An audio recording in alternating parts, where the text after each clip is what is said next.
Welcome to this new video, which is basically on introduction to insect taxonomy and systematics. So in this video we'll understand about what is the basic systematics, taxonomy, and what are the different aspects of this systematic and taxonomy, how they are characterizing, how they are classifying, how they are naming, how they are organizing. All those things we'll understand in this video.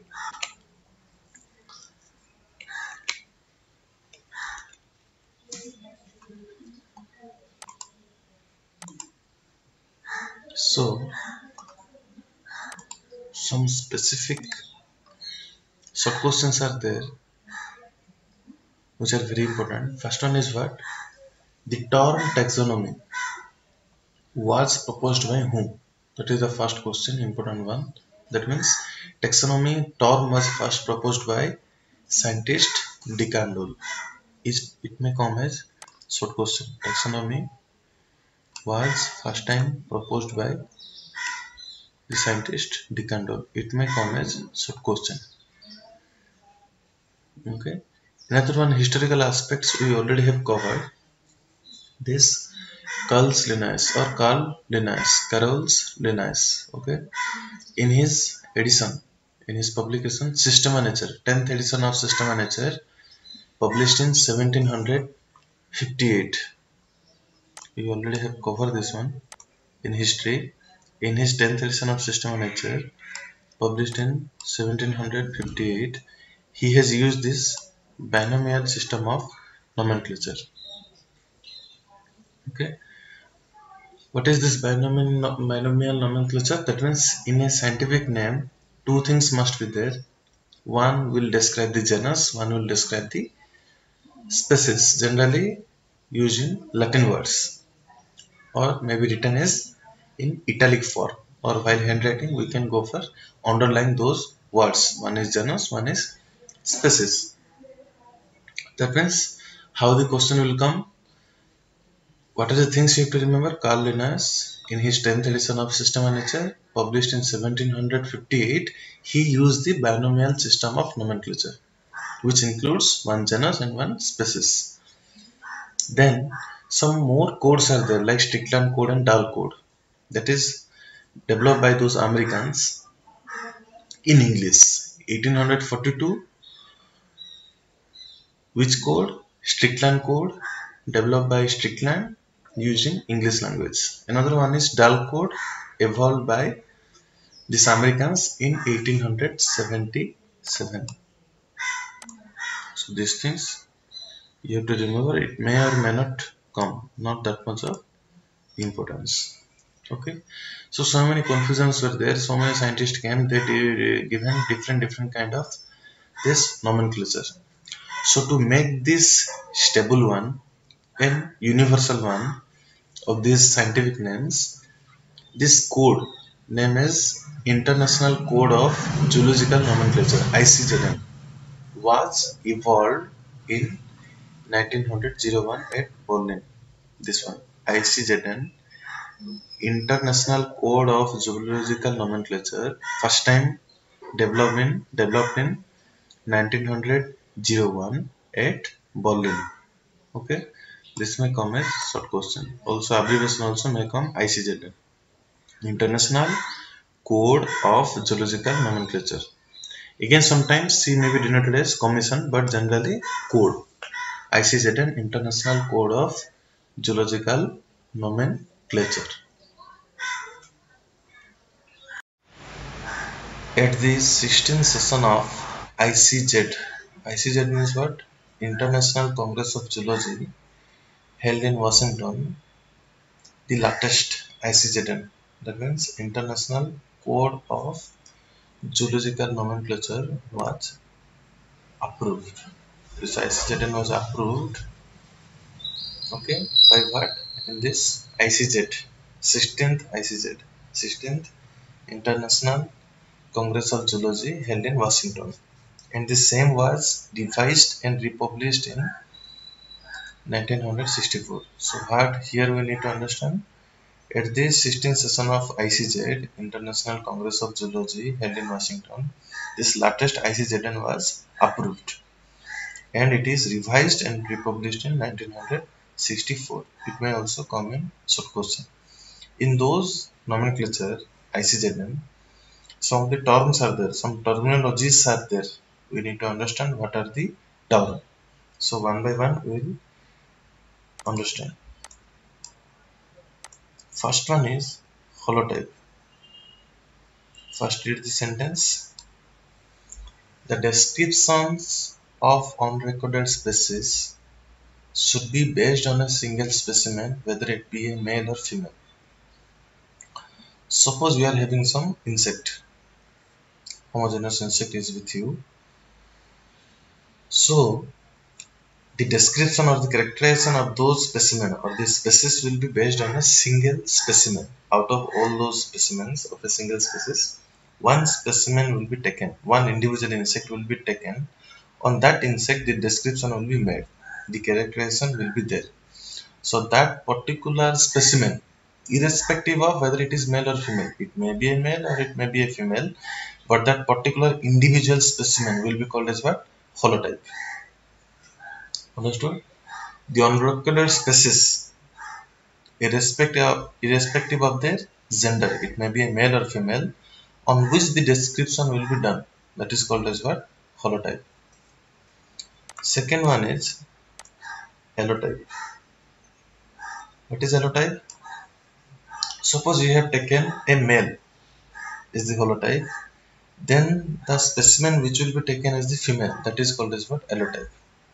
Suppose you have taken a holotype as a female, so this specimen which will be kept as the reverse or the opposite sex as the male, that will be called as what? Allotype. The opposite sex specimen which is described along with the holotype is called as what? Allotype. Then come to neotype. Suppose you have taken a specimen holotype and somehow the specimen is lost or destroyed. Then what will happen?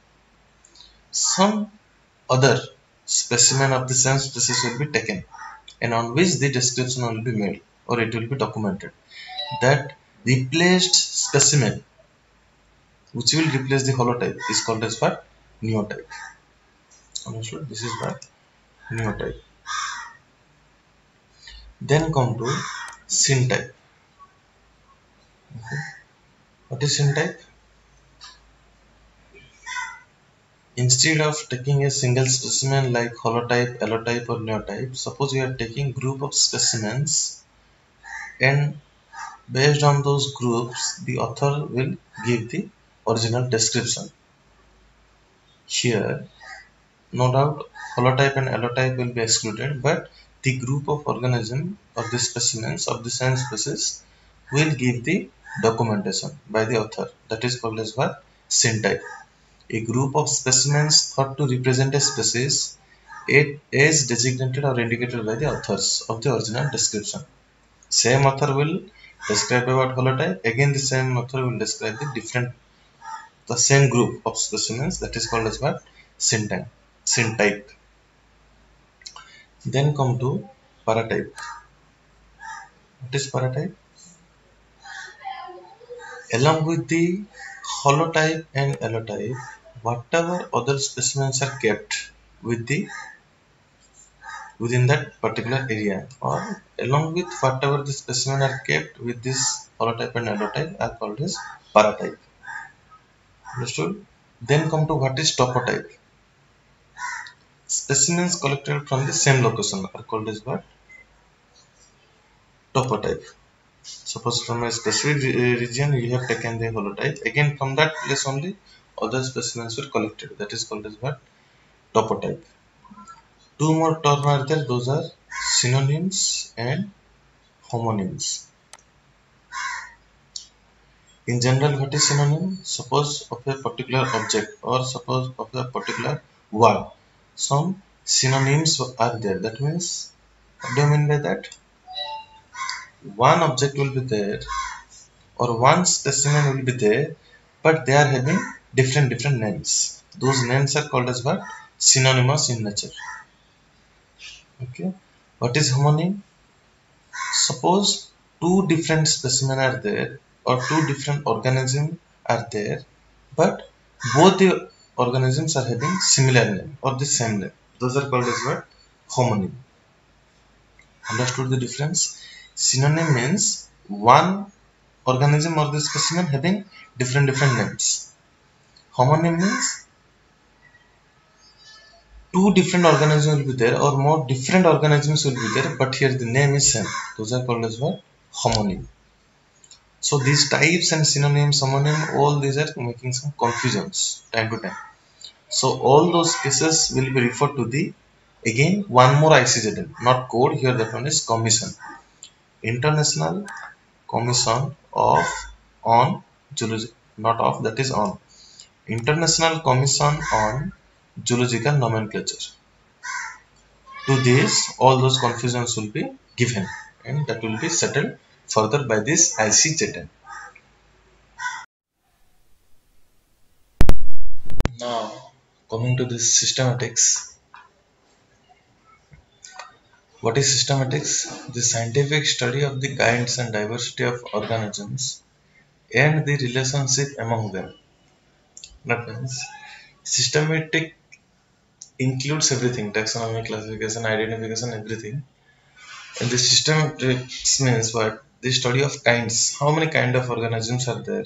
How much diversity of organisms are there? And what is the relationship among them? This one is what? Systematics. It is the study of phylogeny, the characterization and all other things, and taxonomy. That means keeping those organisms in a specific biological hierarchy. That one is what? Systematics. Then come to taxonomy. This is theoretical study. Taxonomy is a theoretical study of what? Classification. Theoretical study of classification includes, which includes basis, in which basis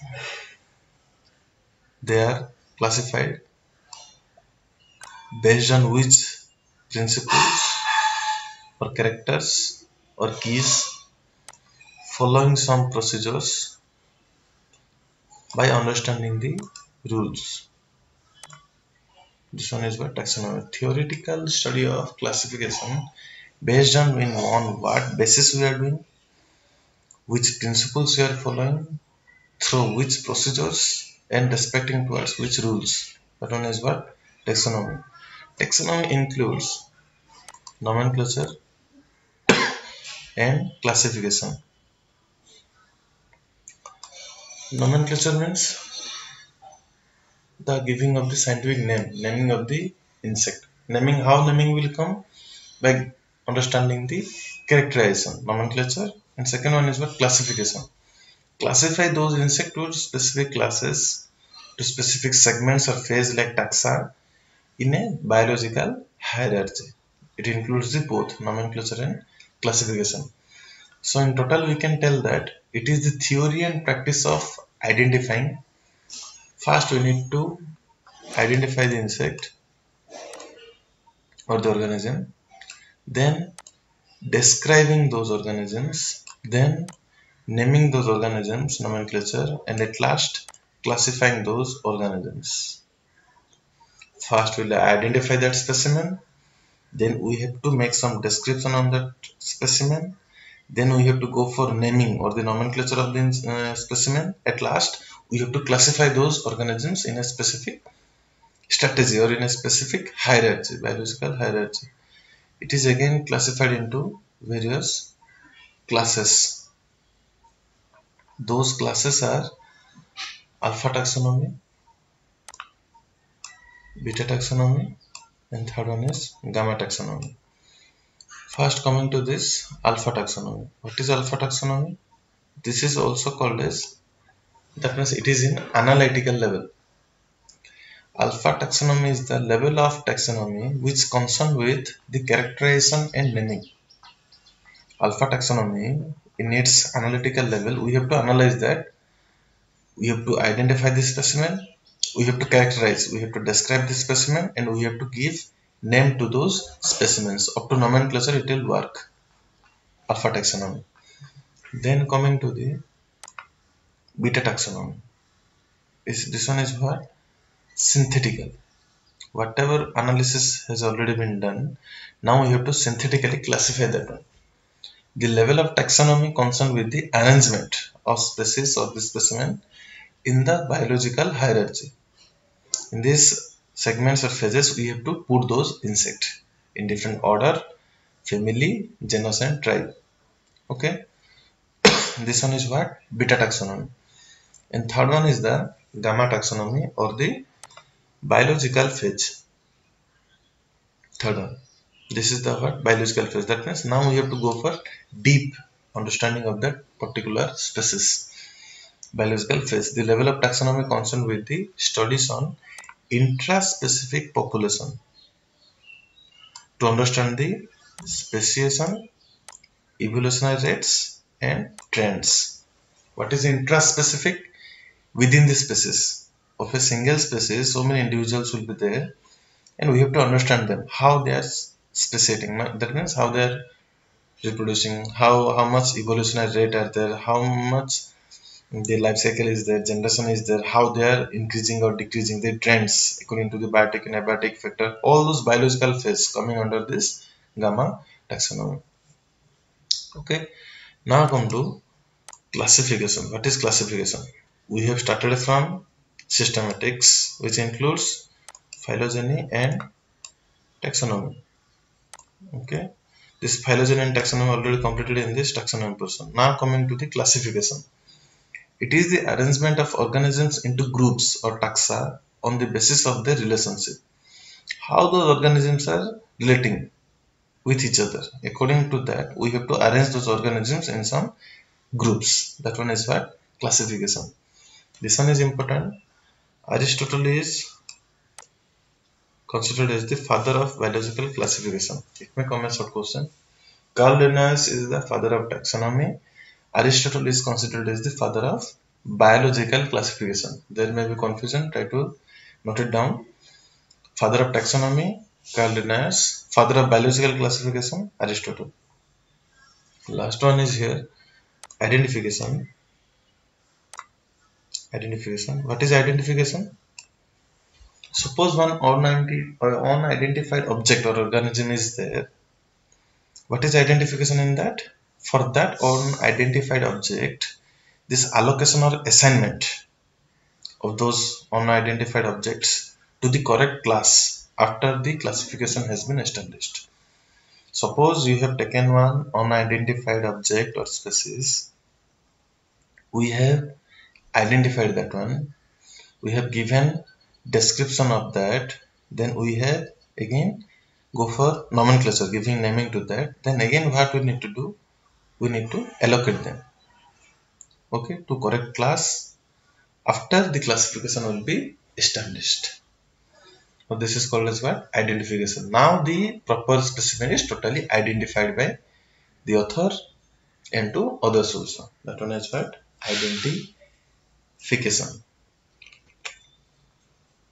Then some of the classification are there which were developed by different scientists, but out of that only 1 to 2 are only now viable. Others are already withdrawn. Okay, so most widely accepted classification is this omniseptic classification given by Blackwelder. Okay, most widely accepted classification, omniseptic classification given by Blackwelder. Broad classification of animal kingdom, which is called as what? Phylogenetic tree, given by whom? Hyman. Broad classification of animal kingdom is given by Hyman, which is called as phylogenetic tree. Again, those scientists involved with systematics, those are called as what? Systematist. First, you try to remember these two things. Most widely accepted classification is omniseptic classification given by Blackwelder. Broad classification of animal kingdom, phylogenetic tree, is given by Hyman. Now, those scientists or scientists involved in Systematics, those are called as what? Systematist. You see, systematist. They are studying on the systematics. Okay. So those scientists are again divided into three categories based on their procedure of study. First one is cladist. What they do? They undergo classification based on recency of common ancestors. That means based on their evolutionary history, based on their parents and offspring, that kind of relationship, ancestral relationship, they will classify those organisms, but they will ignore similarities and differences between the existing organisms. They won't study these things. What are the similarities and what are the difference? Only they will see from which organism they are produced, that is their class, that is their order, like that they will describe. Cladist. That is one way. Another one is what? Phenetist. This one, second one. Phenetist. What they do? These are the systematists who classify the organisms based on characters of the organisms. This is somewhat more practical. Characters of the organisms without any direct reference to their evolutionary history. They don't think about this evolutionary history, they won't think about this ancestors, those things. Simply they will see the characters, and based on the characters they will classify those organisms. It is somewhat more practical. This is also called as numerical taxonomy. This block letter you see, this is also called as what? Numerical taxonomy, since a number of characters are taken here, taken into observation in this kind of systematics. Cladist means they classify based on evolutionary rate, they classify based on recency of common ancestry. Phenetist, they classify based on character of the organism. That's why it is called as what? Numerical taxonomy, because they are taking so many characters into observation. And third one is the phyletist. It is a combination of both. That means what will happen here in case of phyletist? They also see the characters, they also see the evolutionary history. Combined they will go for classification. That one is what? Phyletist. So here what we need to remember? Most widely accepted classification, broad classification, cladist, phenetist and phyletist. Generally some questions may come. Hello guys, so now we will understand this binomial system of nomenclature. As we have discussed earlier, this was developed by Carl Linnaeus in 1758. Okay, in 1758, Carl Linnaeus has developed this one, and till now it is under use. That's why he is considered as the father of taxonomy. Okay, this one is an important sub question you may write down. But again, we have studied that father of biological classification. He is who? He is Aristotle. Father of biological classification is Aristotle, and father of taxonomy is Carl Linnaeus. Okay. So basically, I have told you what is binomial system of nomenclature. Two terms will be there. One we will be presenting genus, another one will be representing the species. Okay. Suppose Apis mellifera. Apis is the genus, mellifera is the species. So many species will be there. Apis mellifera, Apis cerana indica, so many are there. Generally what happens in case of the scientific names, we used to write that one in italics. Yes or no? Always italics. In this genus, the first letter, G will be always capital. Like that in case of Apis also, P-I-S, A will be capital and all other epithet will be in lowercase. And at the end, Apis mellifera. Suppose Linnaeus has developed that one, then Apis mellifera L dot. L dot means what? Linnaeus. And no punctuation should not be there. Okay. So binomial means what will happen? Genus and species will be there. Trinomial means genus, species, again subspecies must be there. Those are coming under what? Trinomial nomenclature. One more thing we need to understand. You see, one example is here, this housefly. Observe the letters properly. Another one is this dragonfly. And you imagine butterfly, how to write butterfly. Okay. Here what happens? In case of housefly, you see, in between house and fly, space is there. But in case of dragonfly, no space is there in between dragon and fly. Understanding the difference or not? Before fly, space is there in case of housefly, but before fly, space is not there in case of dragonfly. What is the difference? In case of this housefly, where space is there, or in case of this assassin bug, you see, in between assassin and bug, space is there. That means what is happening? In those fly and bugs, if space is there, then those are true to the type. Housefly means always they are true to their natural true flies, that is coming under which order? Diptera. You see, Diptera order, true flies. And true bugs means order Hemiptera. Like this, we can easily understand which insect. Basically, you don't know, we have not started. Suppose in taxonomy, what happens? We'll undergo each and every orders. Lepidoptera, Orthoptera, Coleoptera, so many orders are there. There you can easily understand. For now, you just remember in between dragonfly and housefly. In housefly, space is there. In dragonfly, no space is there. That means housefly are true to the type. Housefly are true dipteran insect. But dragonfly is a odonata. Its order is odonata. That means they are having different order. They are not true flies. No doubt they will fly, but they are not true flies. Means they are not true dipteran insect. This much also you need to understand while writing. Another term is what? This key. Okay, you see the key. What is key? Okay, key is nothing but a tabular statements. Some statements will be there in a table. Okay, suppose one statement is there. These insects are having wings. These insects are having no wings. Suppose we are holding a butterfly. So we are having now two statements. Where we will go? The insect are having wings. That means automatically what will happen? The other statement, the insect are not having wings. That means that will be deleted. That won't taken into consideration. And this wingful, that statement will be taken for observation. That means this key are always dichotomous, always dividing into two and gives a clear-cut alternatives. So now coming to the definition. Identification of an organism can be done by using some taxonomic keys. What is a key? Key is a tabular statement representing alternatives describing about the features of an organism. Statements will be there. Through this statement, we will go forward. If yes, we will go forward. If no, we will stop there.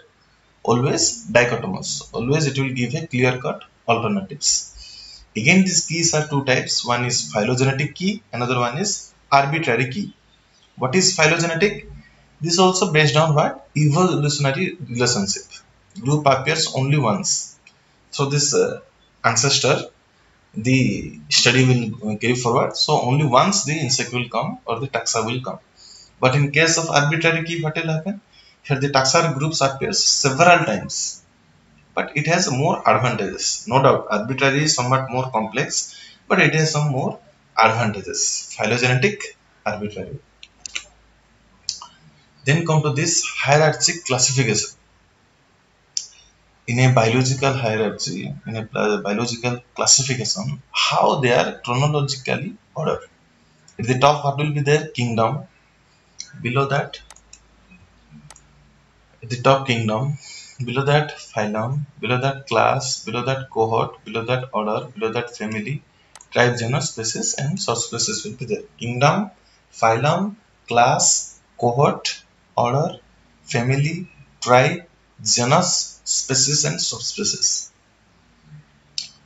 So again, presently what is happening in this hierarchic classification, 33 categories are there. What are those? First comes kingdom, then comes subkingdom, then comes infrakingdom. Kingdom, sub, infra. Then come to phylum. First one is what? This one, huh? phylum.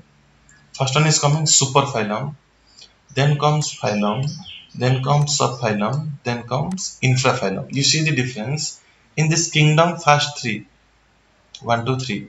Here no super term is there. Kingdom is there, sub is there, infra is there. But in case of phylum, what is happening? Super is there, phylum is there, subphylum is there, infraphylum is there. Starting from this phylum up to this tribe, all are similar. You see, in phylum, superphylum, phylum, subphylum, infraphylum. After phylum, what is there? Class. Class means how can you write down?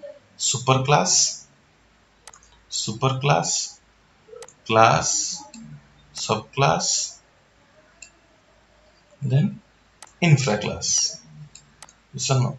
Suppose in case of cohort, super cohort, then cohort, then subcohort, then infracohort. Then in case of order, superorder, order, it will be bona, order, suborder, and infraorder. In case of family, superfamily, family, subfamily, infrafamily. Tribe, supertribe, tribe, subtribe, infratribe. But in case of this genus and species, it will be somewhat exception will be there. In genus, what will happen? Supergenus will be there, genus will be there, subgenus will be there, but no infragenus will be there. That is a difference, exception. Again, in case of species, the same. Superspecies will be there, species will be there, subspecies will be there, but no infraspecies will be there. So, what are the exception? In case of kingdom, no superkingdom. In case of genus, no infragenus. In case of species, no infraspecies. Note it down. Kingdom, no superkingdom. Genus, no infragenus. Species, no infraspecies. So these are the things you have to remember. All other things are same. Just try to remember the order. Okay. First is K. So now, then come to phylum, then come to class, then come to cohort, then come to order, family, okay, family, again tribe, genus, species, subspecies. So how it is coming? KPCCO F T G S S. Like this also you can try to remember, but that is not the way. Practice it, you can easily remember. So now for example, you see in case of suppose honeybees, Apis mellifera, honeybees. Kingdom is Animalia, phylum is Arthropoda, class is Insecta, order is Hymenoptera, family is Apidae, genus is Apis, species is Mellifera. You see in case of Apis, the A is what? Block letter. Sorry, capital letter. But Mellifera, even first letter also not capital. Subcase always. Now this one is important. You see those things I am highlighting, those are important. Okay. You see. These things you have to remember. Why that is important, I will tell you.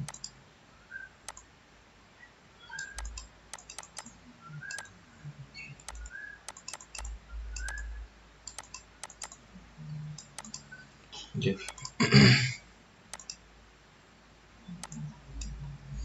You see, again same example. In case of this mellifera, you see this superfamily first. You see superfamily. Okay, what is happening in superfamily? Superfamily is Apoidea. Apoidea. You see the last 5 letters. What are those? O-I-D-E-A. That means Oidea. That means in case of superfamily, always suffix will be Oidea. Okay. Then come to family. Family is what? Apidae. You see the last four letter. What is that? IDAE. That means IDA. Family is IDA. Suffix is IDA. Then come to subfamily. What is that? Epinae. That means INAE. That means suffix is INAE. INAE. Then come to tribe. That one is what? Epine. Last three letters are what? INI. INI. And subtribe is INA. Understood or not? Have to remember. Okay. So what to remember? Suffix of superfamily is Olia. Suffix of family is Ide. Suffix of subfamily is Ine. Suffix of tribe is Ini. And suffix of subtribe is Ina. It may come as short question. Note it down and remember. Okay. Now come to some term are there. What is taxon first? Group of real organisms recognized as formal unit at any level of hierarchic classification. That means what? In this, all these things are what? Taxon. Order is a taxon, suborder is a taxon or taxa, superfamily taxon or taxa, family is a taxon or taxa. These are the group. Okay, group of real organisms. These are some short questions are there.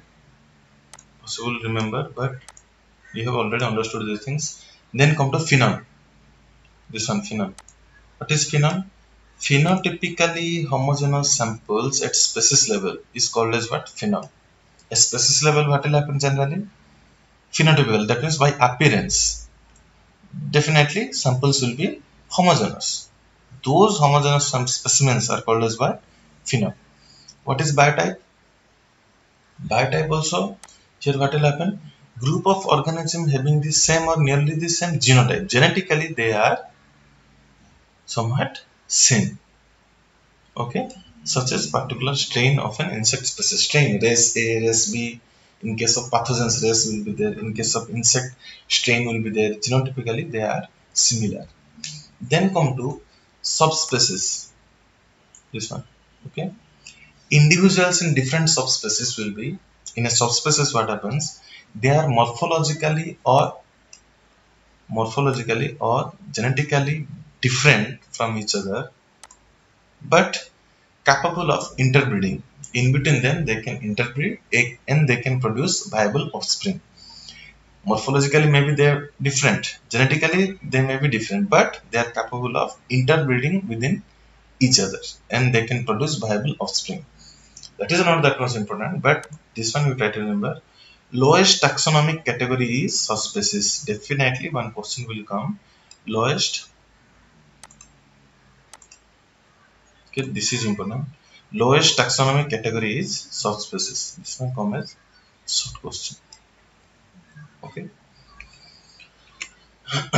Then come to species. These are the group of species. Subspecies over. Now you are going in a reverse way. Species. These are a group of individuals. Some group of individual organisms which are similar in their structure. Structure will be same. They can capable of interbreed within each other and they can produce offsprings. But at the same time, they are reproductively isolated from other groups. But from other groups, they cannot interbreed and no viable offsprings will come. That one is what? Species. Apis cerana indica. Understood or not? Apis cerana indica may only breed with Apis cerana only. But Apis cerana cannot easily interbreed with Apis mellifera. No doubt somewhat research has been done, something happened, but generally what happens, these two different species cannot interbreed with each other. Okay, so this one is important. Basic unit of living things is what? Species. What is subspecies? Lowest taxonomic category is subspecies, but basic unit of living thing is species. The term, here you see, what are the things you need to remember, only I will tell. One is this basic unit of living is species. The term species was used for the first time by John Ray. It may also come as a question. John Ray first time used the term species. So again, some more things are there for understanding. One is monotypic species. That means what? Here species with no subspecies. No subspecies will be there in monotypic. Only species. Apis mellifera. What is polytypic species? With one or more subspecies. That means Apis cerana indica. Sibling species. Okay. That means what? Sympatric species, that is reproductively isolated. They may be looking alike, but reproductively they are isolated. They cannot interbreed with each other. Another one is what? Cryptic species. What are those? Genetically and sexually they are distinct, but cannot be differentiated on the basis of observed character, are called as what? Cryptic species. If you see them morphologically, simply if you see them, then what will happen? You cannot observe they are different or not. But if you undergo deep study genetically, sexually, then you can differentiate among those two insects. They are distinct. But if you observe the character only, morphological character, outside character, then you cannot understand whether any difference is there or not. They are regarded as cryptic. Monotypic means no subspecies. Polytypic means one or more subspecies. Sibling means reproductively isolated. Cryptic means observationally they are not different, but genetically and sexually they are different, distinct. What is genus? A group of closely related species is what? Genus. For example, Pieris napi, Pieris rape, and Pieris brassicae. Here the genus is same. Pieris. This napi and rape are the species which are closely related. Then come to family. Here what will happen? Some single or more group of genus will be there. Combination of different genus leads to what? Family. Of common phylogenetic origin, which is separated from related families by a decide gap. Family are always end in ide, epidae. Okay, IDAE. Okay, you see these things. Family is always ide. Superfamily Oidea, family Idae, subfamily Inae, tribe Ini, subtribe Ina. Okay. Then order, the subdivision of a class or subclass containing a group of related families. This family now leads to group of family leads to one order. Okay. Then the video is getting more longer, but what can be done? Anyway, deme. What is deme or deme? A local population of a species of potentially interbreeding individual at a given locality in a specific area which can interbreed with each other. Okay, that is called as what? Deme. Here you cannot understand what is that actually. This, by observing the second sentence, we can understand. Intermediate population we need which exist in between species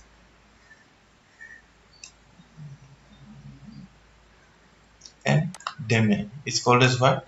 Race or subspecies.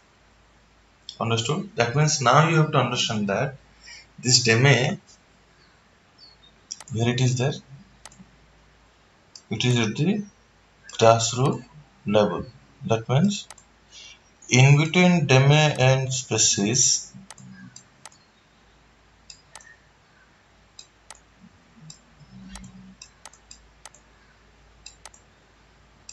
race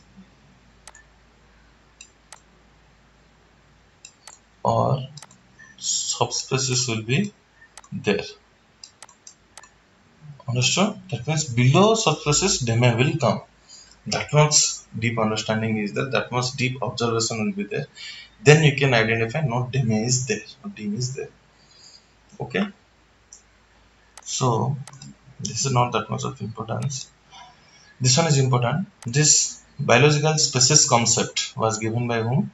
Ernest Mayr. Ernest Mayr gave biological species concept. It may come as short question. Biological species concept was given by whom?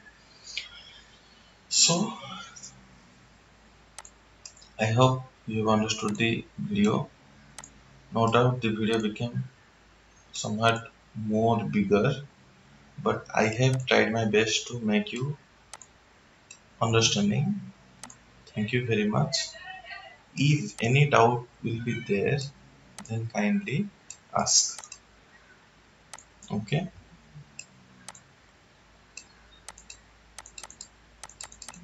Thank you. Thank you very much.